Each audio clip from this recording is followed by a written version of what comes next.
नमस्कार, प्रभात साक्षी न्यूज नाटक और आप सभी का स्वागत है। नेशनल कॉन्फ्रेंस के सांसद आगा रुहुल्लाह मेहदी ने अपनी ही पार्टी की जम्मू कश्मीर सरकार पर आरोप लगाया है कि उसने चुनावी वादे पूरे नहीं किए और सिर्फ राजनीतिक नारेबाजी वाली बीजेपी की राह पर चलने लगी है। लगभग एक वर्ष से पार्टी नेतृत्व के आलोचक रहे मेहदी ने यह नया हमला मुख्यमंत्री उमर अब्दुल्ला के विधानसभा क्षेत्र गांदरबल से बोला, जहां एनसी अध्यक्ष फारूक अब्दुल्ला और उपाध्यक्ष तथा मुख्यमंत्री उमर अब्दुल्ला की मौजूदगी में 2 दिवसीय कार्यसमिति बैठक हो रही है। मेहदी ने कहा, हमने अनुच्छेद 370 की संवैधानिक गारंटी बहाल करने के लिए वोट मांगे थे। अक्टूबर 2024 के विधानसभा चुनाव में हमें भारी जनादेश मिलने का यही मुख्य कारण था। हमने राजनीतिक बंदियों की रिहाई के लिए प्रयास करने का वादा किया था। हमें अपने सभी वादे पूरे करने होंगे। हम सत्ता में आने के बाद बीजेपी की भाषा नहीं अपना सकते। कुछ दिनों पहले आके कहा था कि यहाँ पे कुछ मसाइल हैं, उनके बारे में बात करने की ज़रूरत है। लोकल्स कुछ इश्यूज़ के बारे में बात करना चाहते हैं और उन इश्यूज़ को एडमिनिस्ट्रेशन के साथ उठाने की ज़रूरत है। तो इनके कहने इनके इन्विटेशन पे अपनी जिम्मेदारी समझते हुए इनके सामने आया हूँ बात करने के लिए, देखने के इश्यूज़ क्या है जिनको एडमिनिस्ट्रेशन के साथ उठाने की ज़रूरत है, कौन से इश्यूज़ कहाँ किस लेवल पे उठाने की ज़रूरत है। अगर सेंट्रल लेवल पे कोई इशू है, सेंट्रल गवर्नमेंट के लेवल पे कोई इशू है, वो उठाएंगे।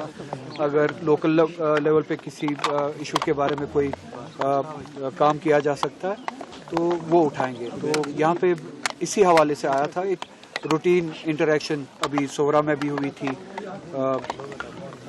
आज उसी सोहरा के बाद इस वक्त गांदरबल में आया। इसी तरह से पुलवामा, शोपियां और हमारे साउथ की जितनी भी कॉन्स्टिट्यूंसीज है वहाँ पे जाके लोगों के साथ इंटरेक्शन करने की कोशिश करता हूँ। रुहुल्लाह साहब, जैसे रिपोर्ट है कि श्रीनगर में, लेकिन आपको नहीं बुलाया गया। मुझे नहीं पता कि कौन सी मीटिंग चल रही है, किस हवाले से मीटिंग चल रही है। अगर वर्किंग कमेटी की मीटिंग चल रही है तो मैं वर्किंग कमेटी का परमानेंट मेंबर हूँ। 2002 से लेके आज तक पहली बार हुआ है कि मुझे इस मीटिंग का इन्विटेशन नहीं मिला है। अगर वर्किंग कमेटी की मीटिंग चल रही है, मैंने आप ही दोस्तों के जरिए सुना कि कोई मीटिंग चल रही है। रुहुल्लाह साहब, जैसे रिपोर्ट है कि रुहुल्लाह साहब जो है अलग पार्टी बना रहे हैं, सोशल मीडिया पे कल से लगातार ये खबरें गश्त कर रही है। क्या आप एनसी से इसीलिए दूरी बनाए हुए हो कि रुहुल्लाह साहब अपनी पार्टी खड़ी कर देंगे? मैंने ना किसी पार्टी से दूरी बनाई है, ना किसी पार्टी को बनाने के लिए कोई बात की है। मेरी नेशनल कॉन्फ्रेंस के साथ, इस तंजीम के साथ एक बात पे डिसएग्रीमेंट होती है। वो ये है कि हमने जिस नाम से, जिस वादे पे लोगों से वोट लिया 2024 में, सबसे बड़ा वादा ये था कि हम अपने आईनी प्रोटेक्शंस जो 370 के जरिए हमें प्रोटेक्शंस मिली, आईनी गारंटीज, उन प्रोटेक्शंस की वापसी के लिए लड़ाई लड़े। उस मैंडेट का सबसे बड़ी वजह वही हमारे पॉलिटिकल एजेंडा पे हम काम करें। हम मुल्क में एलाइज ढूंढेंगे जिनके जरिए हम एक फोर्स बना सकते हैं कि हम अपनी प्रोटेक्शंस को वापस हासिल करें, आईनी गारंटीज को वापस हासिल कर सकें। हमारे पॉलिटिकल एजेंडा में पॉलिटिकल प्रिजनर्स है, हमारे वोट हमें उस नाम पे मिला था। हमारे पॉलिटिकल एजेंडा में जिस नाम पे हमने वोट लिया था लोगों से, उसमें जितने भी सारे एजेंडाज थे उन पे हमने काम करना है, उस वादे पे पूरा उतरना है। हम बीजेपी की लैंग्वेज इस्तेमाल नहीं कर सकते हैं वोट लेने के बाद। वोट हम इस नाम पे लेके हम 370 के जरिए जो प्रोटेक्शंस थे, उन प्रोटेक्शंस की वापसी के लिए लड़ाई लड़ेंगे। और इलेक्शन के दौरान हम ये कहे कि जो स्टेटहुड की बात करता है वो बीजेपी का एजेंडा यहाँ पे फैला रहा है या वो बीजेपी की लैंग्वेज इस्तेमाल कर रहा है। और इलेक्शन में कामयाबी के बाद हम वही लैंग्वेज यूज करें जो बीजेपी यूज करती थी कि हमारी लड़ाई स्टेटहुड की है, 370 के प्रोटेक्शंस की लिए है।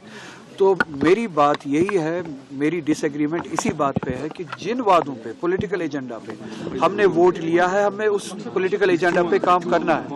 हमें 370 के जरिए प्रोटेक्शन जो मिली थी उन प्रोटेक्शंस के लिए काम करना है। हमें इस रियासत में जो हमारे प्रिजनर्स हैं उनकी वापसी के लिए हमें काम करना है। हम डाइल्यूट नहीं कर सकते अपनी लड़ाई को। बीजेपी की लैंग्वेज यूज करके स्टेटहुड की लड़ाई बना के अपने कॉज को डाइल्यूट नहीं कर सकते। और अगर हम वो कॉज को डाइल्यूट कर रहे हैं, हम बीजेपी के रास्ते पे चल रहे हैं और हम वो धोखा लोगों को नहीं दे सकते। इसी के साथ साथ रिजर्वेशन का इशू है, एम्प्लॉयमेंट का इशू है, रूटीन गवर्नेंस के हवाले से, बिजली के हवाले से जो वादे दिए गए थे, रूटीन गवर्नेंस के जो वादे दिए गए थे, एम्प्लॉयमेंट के जो वादे दिए गए थे, उन पे हमें अमल करना है। 1 साल से ज्यादा हो चुका है।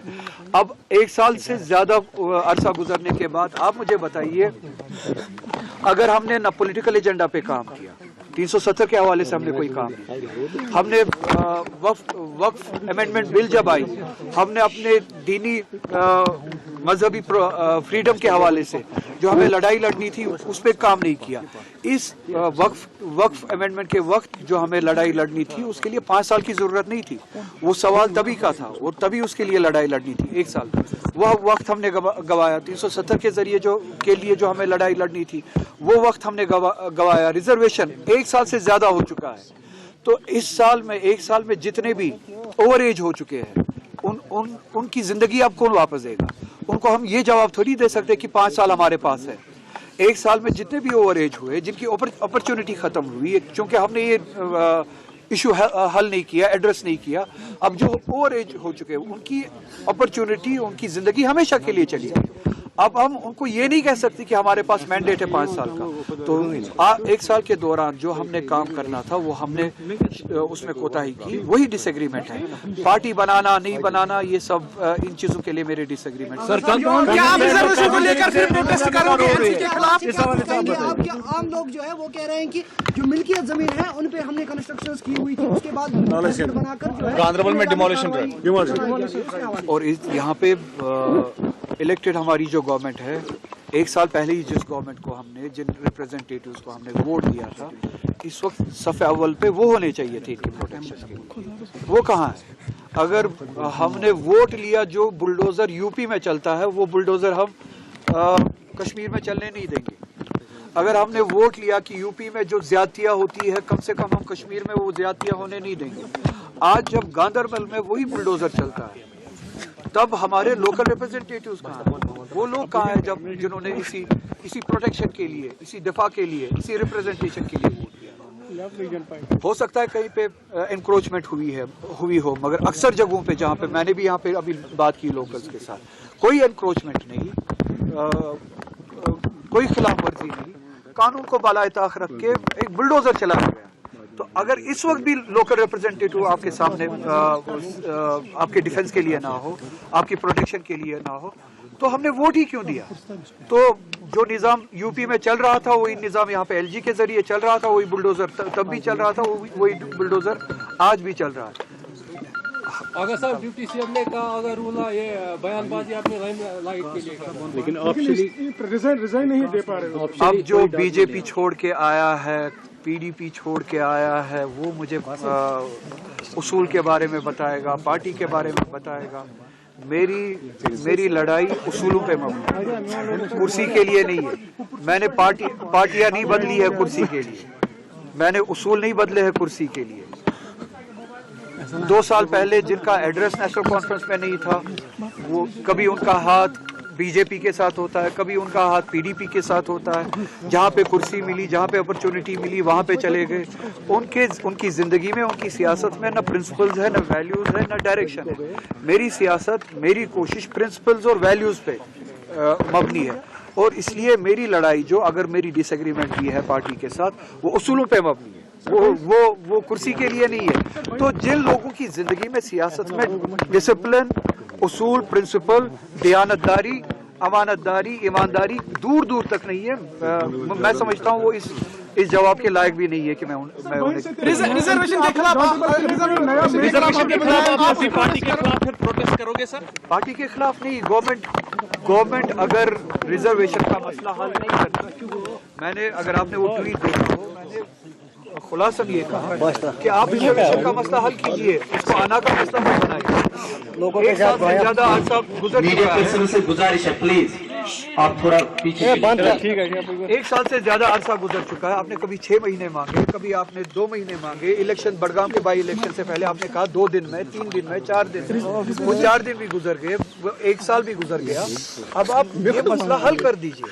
अगर ये आपको लगता है कि ये अन्ना का मसला है, मैं इससे पीछे हटता हूँ। 1 महीने के अंदर अंदर कम से कम जो आप कहते थे कि 2 दिन में हम काम करने वाले हैं बाई इलेक्शन से पहले, वो आप 1 महीने के अंदर अंदर कर सकते हैं।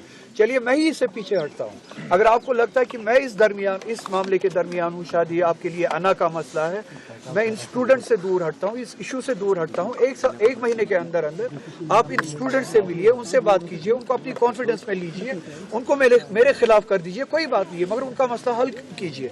अगर 1 महीने के बाद भी अगर ये मसला हल नहीं हुआ, जैसे कि मैंने कहा कि हर साल लड़के लड़कियां बच्चे ओवर एज होते जा रहे हैं, उनकी अपॉर्चुनिटीज खत्म होती है, वक्त निकलता जा रहा है, हर महीने आप देखते हैं कि वैकेंसीज फिल होती है।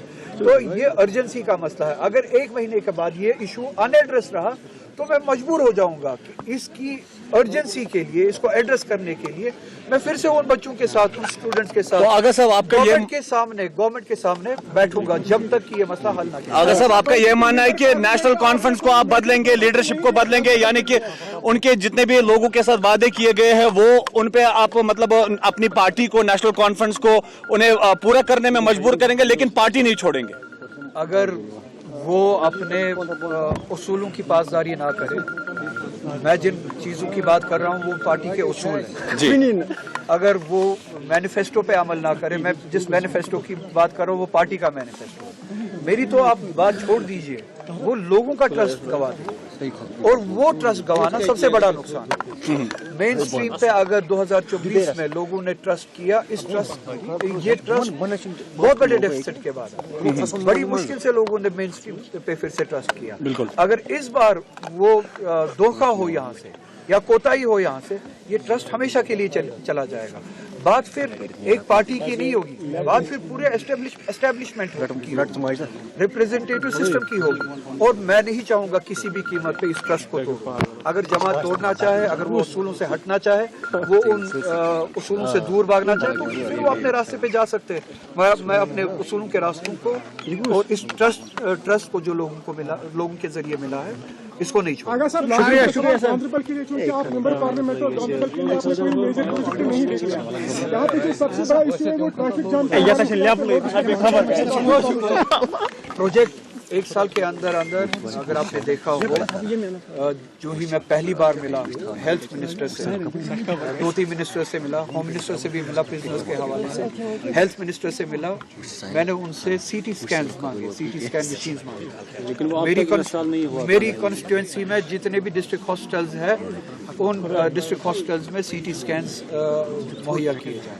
उनमें से 2 उन्होंने अप्रूव किए, एक बड़गाम के लिए और एक गांधरबल के लिए। गांधरबल में इंस्टॉलेशन का काम तकमील पर पहुंच रहा है, जहां तक मेरी लास्ट इंफॉर्मेशन है। 1 महीने के अंदर अंदर जो इंस्टॉलेशन का काम जो है वो तमाम हो जाएगा, मुकम्मल हो जाएगा। उसके बाद वो सीटी स्कैन मशीन वो जो है वो अप्रूव हो जाएगा। Thank you sir. बाकी के प्रोजेक्ट्स ट्रैफिक जाम के हवाले से आपने वो R&B डिपार्टमेंट का काम, वहाँ पे वाइडनिंग का मैंने वो लिखा है। मैंने government of Jammu and Kashmir को भी लिखा है, गवर्नमेंट ऑफ।